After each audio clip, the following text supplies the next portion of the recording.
Want to find out if someone else has accessed your WhatsApp account? Don't worry. In this video, I'll show you a few simple ways to check your account and secure it if necessary. So, let's get started. Check your chats. First, open WhatsApp on your phone and go to the Chats tab.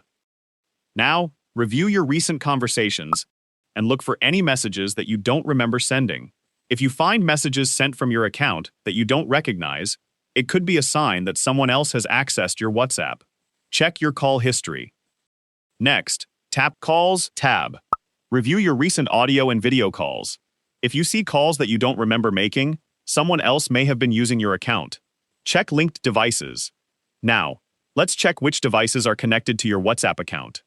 Tap the three dots in the top right corner and select Linked Devices. Here, you'll see a list of all the devices currently linked to your WhatsApp account.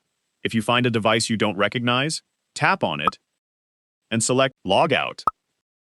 This will immediately remove that device's access to your WhatsApp account. And that's it. If you found this video helpful, don't forget to like, subscribe, and hit the bell icon for more practical WhatsApp tips. Thanks for watching, and I'll see you in the next video.